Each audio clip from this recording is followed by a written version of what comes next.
निभा के सास ससुर उसके देवर की शादी की जिम्मेदारी उसे सौंपकर इस दुनिया से रुखसत हो गए थे, लेकिन निभा का देवर रुपेश शादी नहीं करना चाहता था। निभा अपने देवर को शादी करने के लिए बार बार मनाने की कोशिश करती। एक दिन निभा अपने देवर के साथ बाजार जाती है। रुपेश, वो देखो कितनी सुंदर लड़की है और संस्कारी भी। अपनी माँ को एक सामान भी नहीं उठाने दिया। अगर वो लड़की मेरी देवरानी बनकर हमारे घर आ जाए तो मेरी किस्मत खुल जाएगी। रुपेश उस लड़की की तरफ देखता भी नहीं है और निभा से कहता है, ओफो भाभी, मैंने आपको कितनी बार कहा है कि मुझे शादी नहीं करनी है। रुपेश, अब घर का काम मुझसे अकेले नहीं होता। मुझे भी तो कोई चाहिए जो घर के काम में मेरा हाथ बटाए। भाभी, घर का काम करने के लिए मैंने एक नौकरानी से बात कर ली है। वो कल सुबह से काम पर आएगी और घर का सारा काम करेगी। आपको अब काम करने की जरूरत नहीं है। लेकिन नौकरानी मुझसे गप्पे तो नहीं मारेगी ना? मैं सारा दिन घर में अकेली बोर हो जाती हूँ।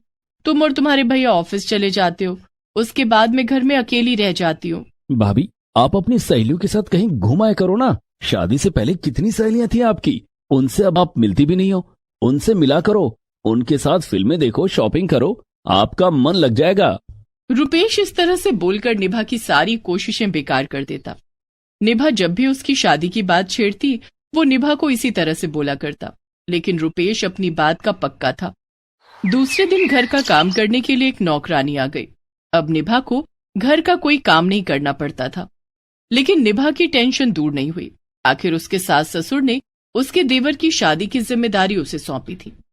एक दिन निभा ने अपने पति से कहा, सुनिए जी, रुपेश की शादी के बारे में आप उससे बात क्यों नहीं करते? मैं तो जब भी शादी की बात छेड़ती हूँ वो बात ही नहीं करता। निभा, दरअसल रुपेश एक लड़की से बहुत प्यार करता था। नैना नाम था उसका। वो दोनों कॉलेज में एक साथ पढ़ते थे और शादी करना चाहते थे। फिर दोनों की शादी क्यों नहीं हुई? क्योंकि उस समय हमारी शादी नहीं हुई थी। माँ पिताजी ने कहा कि जब तक बड़े भाई की शादी नहीं हो जाती, छोटे भाई की शादी नहीं हो सकती। और इसी बीच न जाने क्यों नैना के घर वाले ये शहर छोड़कर न जाने कहां चले गए। नैना ने अपना फोन नंबर भी बदल लिया। तब से रुपेश शादी नहीं करना चाहता। ओह, तो ये बात है। नैना को तो मैं ढूंढ निकालूंगी, लेकिन अपने देवर की शादी करवा के रहूंगी। क्या आपके पास नैना की कोई तस्वीर है? नहीं, लेकिन शायद रुपेश के मोबाइल फोन में उसकी तस्वीर जरूर होगी। अगले दिन रुपेश जब ऑफिस जाने के लिए नहा रहा होता है, तब निभा उसका मोबाइल फोन चेक करने की कोशिश करती है। ओह, देवर जी ने तो अपने मोबाइल फोन में पासवर्ड लगाया हुआ है। अब नैना की तस्वीर कैसे ढूंढूंगी? नैना की तस्वीर ढूंढने से पहले मुझे देवर जी के मोबाइल का पासवर्ड पता लगाना होगा। इतने में रुपेश नहाकर बाथरूम से निकलने वाला होता है। तभी निभा वहां से हट जाती है और दरवाजे के पीछे से छिपकर देखने लगती है। वो देखती है कि रुपेश अपना मोबाइल फोन उठाता है और अपना मोबाइल फोन अनलॉक करता है, और नैना रुपेश के मोबाइल का पासवर्ड देख लेती है और रुपेश अपने बॉस से बातें करने लगता है। अब नैना की तस्वीर ढूंढने में वक्त नहीं लगेगा। तभी निभा रुपेश को आवाज लगाती है, देवर जी, नाश्ता तैयार है, जल्दी से आ जाओ। आ रहा हूँ भाभी। रुपेश तैयार होकर नाश्ते के टेबल पर आता है। निभा कमलेश और रुपेश का नाश्ता लगाती है। आप लोग नाश्ता कीजिए, मैं अभी आई। निभा जल्दी से रुपेश के कमरे में जाती है और उसका मोबाइल फोन अनलॉक करके फोटो गैलरी चेक करने लगती है। वहां उसे एक तस्वीर दिखाई देती है जिसमें रुपेश के साथ एक लड़की भी थी। तस्वीर में रुपेश इस लड़की के साथ कितना खुश नजर आ रहा है। हो ना हो यही नैना होगी। निभा उस तस्वीर की तस्वीर अपने मोबाइल में खींच लेती है और फिर जल्दी से नाश्ते की टेबल पर आकर बैठ जाती है। भाभी, आप कहाँ चली गई थी? मुझे एक पराठा चाहिए था। निभा रुपेश को पराठा लाकर देती है। ये लो देवर जी, अब कुछ दिनों में आपको पराठा खिलाने वाली आ ही जाएगी। भाभी, फिर शुरू हो गई आप? अच्छा बाबा, सॉरी, अब नाश्ता कर लो। रुपेश और कमलेश नाश्ता करके अपने अपने ऑफिस चले जाते हैं। उनके जाने के बाद अब नैना को कहां और कैसे ढूंढूं? तभी निभा को ख्याल आता है, आजकल तो सोशल मीडिया पर सब मिल जाते हैं, फेसबुक और इंस्टाग्राम पर ढूंढती हूँ। निभा फेसबुक और इंस्टाग्राम पर नैना का नाम लिखकर सर्च करने लगती है, लेकिन नैना उसे नहीं मिलती है। निभा कई दिनों तक मोबाइल फोन में लगी रही और सोशल मीडिया पर नैना को ढूंढने लगी। भाभी, क्या बात है, आजकल जब देखो आप मोबाइल फोन चलाती रहती हो? क्या करूं देवर जी, बोर हो जाती हूँ।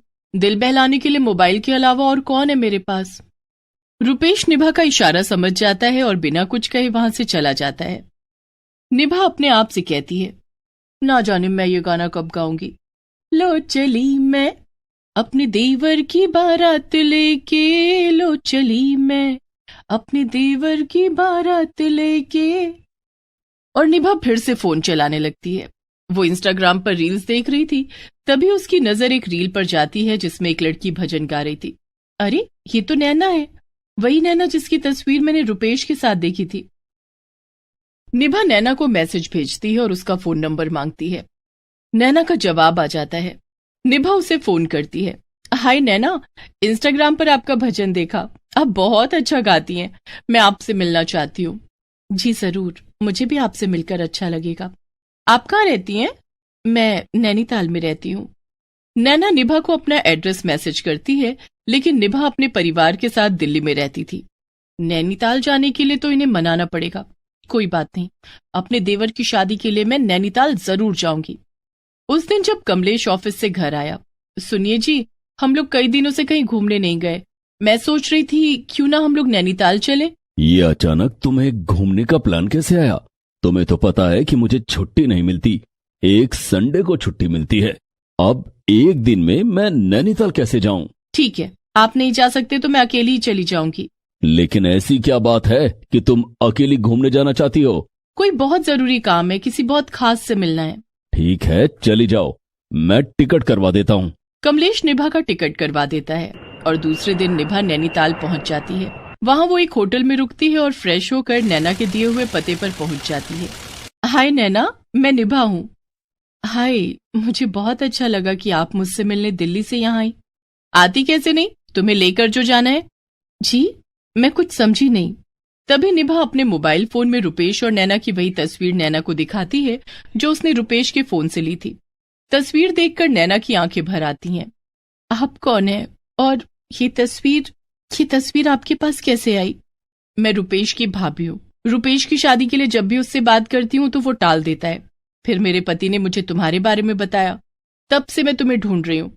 तुम रुपेश को बिना बताए दिल्ली छोड़कर यहाँ क्यों चली आई और अपना फोन नंबर भी बदल लिया? रुपेश ने अपने माता पिता से हमारी शादी की बात की थी, लेकिन उन्होंने इनकार कर दिया। उसके कुछ दिन बाद रुपेश के पिताजी हमारे घर आए और हमें शहर छोड़ने की धमकी देकर गए थे। मेरे पिताजी एक छोटी सी कंपनी में गार्ड की नौकरी करते थे। उन्होंने पिताजी को नौकरी से निकलवाने की धमकी दी। उन्होंने मुझसे कहा कि अगर मैं रुपेश की जिंदगी से दूर नहीं गई तो वे लोग हमें बर्बाद कर देंगे। जिसके बाद हम लोग दिल्ली छोड़कर नैनीताल में अपने गांव आ गए। यहाँ पिताजी खेतों में काम करते हैं और मैं भजन गाती हूँ। ओह, तो ये बात है। कोई बात नहीं, अब तुम्हें और रुपेश को एक होने से कोई नहीं रोक सकता। तुम्हारे जाने के बाद रुपेश के माता पिता भी नहीं रहे। रुपेश किसी लड़की की तरफ नहीं देखता, ना ही वो शादी करना चाहता है, लेकिन मैं अपने देवर की शादी करवा के रहूंगी। मैं रुपेश को जिंदगी भर अकेले नहीं रहने दूंगी।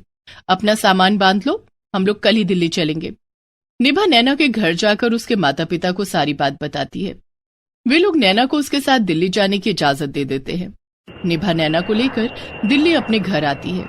नैना, तुम चाय नाश्ता करके आराम करो, थोड़ी देर में रुपेश ऑफिस से आ जाएगा। नैना और निभा दोनों आराम करने लगते हैं। शाम को रुपेश जब ऑफिस से घर आता है और घंटी बजाता है तो निभा नैना से कहती है, नैना, तुम जाकर दरवाजा खोलो। जी भाभी। नैना दरवाजा खोलती है। अपने सामने नैना को खड़ा देखकर रुपेश खुद को रोक नहीं पाता है। नैना, तुम? रुपेश नैना को गले से लगा लेता है। तुम कहाँ चली गई थी नैना? मैंने तुम्हें कहाँ कहाँ नहीं ढूंढा, लेकिन तुम यहाँ कैसे आई? तब नैना ने रुपेश को सब कुछ बता दिया और ये भी बता दिया कि कैसे उसकी भाभी निभा ने उन दोनों को मिलवाया है। थैंक यू भाभी, आप नहीं जानती आपने मुझ पर कितना बड़ा उपकार किया है। उपकार का बदला भी चुका दो। वो कैसे? अरे भाई, मुझे भी तो गाने का मौका दो। लो चली मैं अपने देवर की बारात लेकर, लो चली मैं।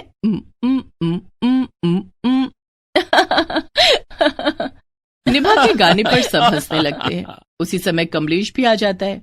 निभा उसे सारी बात बता देती है और कुछ ही दिनों में निभा अपने देवर रुपेश की शादी नैना से करा देती है।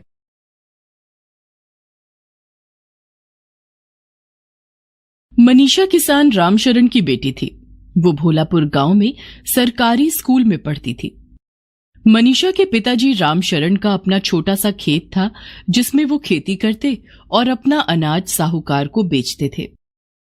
11 साल की मनीषा अपने माता पिता के साथ खेती में उनकी मदद भी करती थी। तीनों की मेहनत के कारण उनके खेतों के अनाज काफी अच्छे होते थे। रामशरण का खेत तो काफी उपजाऊ है। अगर ये खेत मुझे मिल जाए तो मैं माला माल हो जाऊंगा। साहूकार रामशरण के खेत के कागजात पर धोखे से रामशरण का अंगूठा लगवा लेता है और खेत अपने नाम करवा लेता है। अगले दिन जब रामशरण अपनी पत्नी चंदा और बेटी मनीषा के साथ अपने खेत पर काम करने जाता है तो साहूकार के आदमी उसे खेत में घुसने नहीं देते हैं। कहाँ घुसे जा रहे हो? अपने खेत में जा रहा हूँ, फसल बुआई करनी है।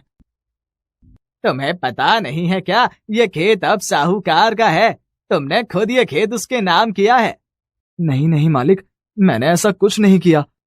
जो भी हो, तुम इस खेत में नहीं जा सकते, मालिक का हुक्म है। रामशरण समझ जाता है कि साहूकार ने उसका खेत हड़प लिया है। इसी तरह साहूकार ने गांव के और भी भोले भाले लोगों का खेत हड़प लिया था। गांव के लोग उसे सलाह देते हैं कि उसे थाने में शिकायत करनी चाहिए, लेकिन जब रामशरण थाने जाता है तो दरोगा साहब, साहूकार ने मेरे खेत धोखे से हड़प लिए हैं। मुझे मेरा खेत वापस दिलवा दीजिए। मेरे और मेरे परिवार का गुजारा उसी खेत से चलता है। लेकिन साहूकार रसूखदार था और उसने दारोगा को उसके खिलाफ कुछ कार्रवाई नहीं करने के लिए पहले ही पैसे दे दिए थे। तुमने अपनी मर्जी से अपना खेत साहूकार के नाम किया है, अब कुछ नहीं हो सकता। दरोगा रामशरण की बात भी नहीं सुनता है और रामशरण को धमकी देकर थाने से भगा देता है। रामशरण के साथ चंदा और मनीषा भी थाने गए थे। दरोगा की हरकत देखकर मनीषा को बहुत गुस्सा आता है। तीनों घर आ जाते हैं। तू खेत वापस कैसे लेगी बेटी? साहूकार बहुत रसूखदार है, हमारा उससे कोई मुकाबला नहीं है। पिताजी, जैसे दरोगा ने हमें हमारा खेत वापस नहीं दिलवाया, उसी तरह मैं भी दरोगा बनकर अपना खेत वापस लूंगी। मैं खूब पढ़ूंगी और पुलिस इंस्पेक्टर बनूंगी और गरीबों की मदद करूंगी। ठीक है मेरी बच्ची, तू खूब पढ़ना। रामशरण और चंदा घर चलाने के लिए दूसरे के खेतों में मेहनत मजदूरी करने लगते हैं और मनीषा खूब मन लगाकर पढ़ने लगी। उस दिन से मनीषा दिन रात मेहनत करने लगी। उसकी मेहनत और लगन देखकर रामशरण और चंदा बहुत खुश हो जाते हैं और उसे पढ़ाई के अलावा कभी कोई दूसरा काम करने के लिए नहीं कहते थे। फिर भी स्कूल से आने के बाद मनीषा अपने माता पिता की मदद करने खेतों में जाया करती थी। बेटी, तू घर जाकर पढ़ाई कर, तुझे खेतों में काम करने की जरूरत नहीं है। माँ, मैं काम में आपका और पिताजी का हाथ बटाऊंगी तो हमें ज्यादा पैसे मिलेंगे। वो पैसे मेरी पढ़ाई में काम आएंगे। चंदा, हमारी बेटी बहुत समझदार हो गई है। जो वो करना चाहती है उसे करने दो। चंदा अपने दोनों हाथों से मनीषा की बलाएं लेती है। मेरी बेटी को किसी की नजर ना लगे। खेत में माता पिता का हाथ बटाने के बाद मनीषा घर जाकर पढ़ाई करने लग जाती है। मनीषा पढ़ाई में इतना डूब जाती कि उसे खाने पीने की भी सुध नहीं रहती। मनीषा बेटी, खाना खा ले, सिर्फ पढ़ाई ही करती रहेगी क्या? खाना खाना बहुत जरूरी है। एक बार गांव में सूखा पड़ गया। सूखा पड़ने के कारण खेतों में सिंचाई और बुआई का काम नहीं हो पा रहा था। चंदा, इस साल तो लगता है खेत सूखे ही पड़े रहेंगे। गांव में भयंकर सूखा पड़ गया है। हमारा गुजारा कैसे चलेगा जी? हमारी तो रोजी रोटी ही खेतों में काम करने से मिलती है। फिर मनीषा की पढ़ाई कैसे होगी? माँ, पिताजी, क्यों ना हम शहर चले? वहां हमें कोई ना कोई काम जरूर मिल जाएगा। लेकिन बेटी, बुरे समय में गांव को छोड़कर जाना भी ठीक नहीं है। लेकिन मुखिया जी भी हमारी मदद नहीं कर पा रहे हैं। हम कर्ज में डूब जाएंगे। मनीषा ठीक कह रही है, हमें शहर जाकर काम ढूंढना चाहिए। लेकिन हम शहर में कहाँ रहेंगे? हमारे पास वहां रहने के लिए कोई ठिकाना नहीं है। मेरा चचेरा भाई लक्ष्मण वहां रहता है। हम पहले उसके घर चलेंगे, फिर कोई और ठिकाना और काम ढूंढ लेंगे। रामशरण, चंदा और मनीषा अपना सामान लेकर शहर आ जाते हैं। शहर में वे लोग चंदा के चचेरे भाई लक्ष्मण के घर जाते हैं। लक्ष्मण, हम यहाँ काम की तलाश में आए हैं। गांव में सूखा पड़ गया है, खेतों में काम नहीं है। ठीक है, मैं एक सेठ के घर पर काम करता हूँ। मैं उनसे बात करके आप दोनों को वहां काम दिला दूंगा। तब तक आप मेरे घर में आराम से रहो। लक्ष्मण अपने सेठ से बात करके चंदा और रामशरण को वहां काम दिला देता है। चंदा सेठ के घर में साफ सफाई और रामशरण बगीचे की देखभाल करने लगता है। रामशरण मनीषा का नाम एक सरकारी स्कूल में लिखवा देता है। शहर आकर मनीषा बहुत खुश थी। माँ, शहर में रहकर मैं ज्यादा अच्छे से पढ़ाई कर सकूंगी। यहाँ के शिक्षकों और दूसरे बच्चों से मुझे ज्यादा सीखने को मिलता है। मेरी बच्ची, तू खूब मन लगाकर पढ़ाई कर और अपना सपना पूरा कर। मनीषा खूब मन लगाकर पढ़ने लगती है। धीरे धीरे मनीषा के स्कूल की पढ़ाई खत्म हो जाती है और मनीषा कॉलेज में दाखिला ले लेती है। मनीषा पढ़ने में काफी होनहार थी। शहर आकर उसने इंस्पेक्टर की पढ़ाई और परीक्षा के बारे में पता कर लिया था। उसने बीए की डिग्री भी प्राप्त कर ली और पुलिस में भर्ती होने के लिए प्रवेश परीक्षा का फॉर्म भरा। परीक्षा की तैयारी के लिए मनीषा शहर की लाइब्रेरी में जाकर पढ़ाई करती। कुछ दिनों बाद परीक्षा की तारीख भी आ गई। बेटी, दही चीनी खाकर जा, ऐसा करने से सारे काम शुभ होते हैं। अच्छे से परीक्षा देना और बिल्कुल मत घबराना। हाँ। मनीषा चंदा और रामशरण के पैर छूकर आशीर्वाद लेती है और परीक्षा देने के लिए परीक्षा सेंटर पहुंच जाती है। मनीषा परीक्षा देकर घर वापस आ जाती है। परीक्षा कैसी रही बेटी? माँ, परीक्षा तो बहुत अच्छी रही। मैंने सारे प्रश्न हल कर दिए। शाबाश मेरी बच्ची। और कुछ दिनों बाद अखबार में परीक्षा का परिणाम भी आ गया। माँ, पिताजी, इंस्पेक्टर की भर्ती परीक्षा में मेरा सिलेक्शन हो गया है। चंदा और रामशरण खुशी के मारे मनीषा को गले लगा लेते हैं। माँ, बस मेडिकल टेस्ट और इंटरव्यू में भी मेरा सिलेक्शन हो जाए। वहां भी तेरा सिलेक्शन हो जाएगा बेटी, हमारा आशीर्वाद तेरे साथ है। मनीषा मेडिकल टेस्ट और इंटरव्यू में भी उत्तीर्ण हो जाती है और अब वो पुलिस इंस्पेक्टर बन जाती है।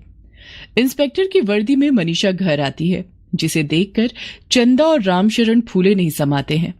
रामशरण और चंदा बूढ़े हो चले थे।